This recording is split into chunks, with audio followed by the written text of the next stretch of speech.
మత్తు పదార్థాల కేసులో ఇద్దరు సినీ ప్రముఖుల చుట్టూ ఉచ్చు బిగుసుకునే అవకాశాలు కనిపిస్తున్నాయి.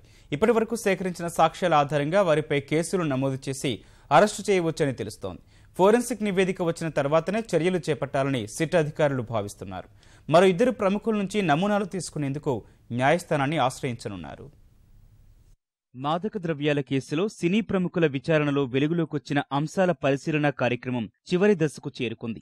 మత్తుమందులు సరఫరా చేస్తున్నారన్న అభియోగాలపై 21 మందికి పైగా అరెస్టు చేసిన సిట్ అధికారులు తదుపరి చర్యలను వేగవంతం చేశారు. మాదక ద్రవ్యాలు వాడుతున్నారన్న అభియోగాలపై తెలుగు చిత్ర పరిశ్రమకు చెందిన 12 మందితో పాటు మరో 27 మందిని సిట్ అధికారులు ప్రశ్నించారు. విచారణలో అనేక అంశాలు వెలుగులోకొచ్చాయి. కొందరు అసలు నోరు విప్పలేదు. మరికొందరు తమ గురించి కాకుండా ఇతరుల గురించి ఎక్కువ చెప్పారు. ఓ యువనటుడైతే ఏకంగా 53 మంది పేర్లు సిట్ అధికారులకు చెప్పినట్లు సమాచారం. అందులో కొందరి పేర్లను ఇతరులు కూడా చెప్పినట్లు తెలుస్తోంది. ఒకే పేరును 2-3 చెప్పినట్లయితే వారి సాక్ష్యాలు కూడా సేకరిస్తున్నారు. మిగిలిన వారిని పరిశీలిస్తోన్న సిట్ అధికారులు నిర్దిష్టమైన సాక్ష్యాలు ఉంటే నోటీసులిచ్చి విచారణ చేయడంతో పాటు అవసరమైతే అరెస్టు చేయాలని భావిస్తున్నారు.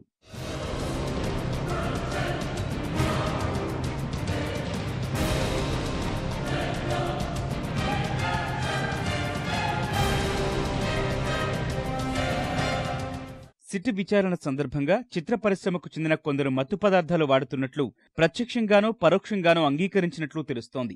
ఆ మేరకు సాంకేతికపరమైన సాక్ష్యాలు సేకరిస్తున్నారు. 12 మందిలో కొందరి నమూనాలను సేకరించిన సిట్ అధికారులు ఇంకొందరు తమ నమూనాలను తీసుకోవాలని కోరినా సున్నితంగా తిరస్కరించారు. మరికొందరు మత్తు పదార్థాలు వాడినట్లు నిర్దిష్టమైన ఆధారాలు ఉన్నా వారు నమూనాలు ఇవ్వకుండా జారుకున్నారు. అలాంటి వారి నుంచి నమూనాలు తీసుకునేందుకు న్యాయస్థానాన్ని ఆశ్రయించాలని దర్యాప్తు అధికారులు భావిస్తున్నారు. విమర్శలకు తావివ్వకుండా సినీ పరిశ్రమకు చెందిన వారి విచారణను మొత్తం వీడియో రికార్డ్ చేశారు. దాదాపు 72 గంటల నిడివి కలిగిన ఈ దృశ్యాలను పరిశీలించే పని చివరి దశకొచ్చినట్లు తెలుస్తోంది. విచారణలో వెల్లడించిన అంశాలను వ్యక్తుల వారీగా క్రోడీకరిస్తున్నారు. దర్యాప్తు దాదాపు 80% పూర్తి చేసినట్లు చెబుతున్న సిట్ అధికారులు ఇద్దరి అరెస్టు ఖాయమని అంటున్నారు. వారు మాదక ద్రవ్యాలను వాడటమే కాక సహచరులకు పంపిణీ చేసినట్లు ఆధారాలు సేకరించారు.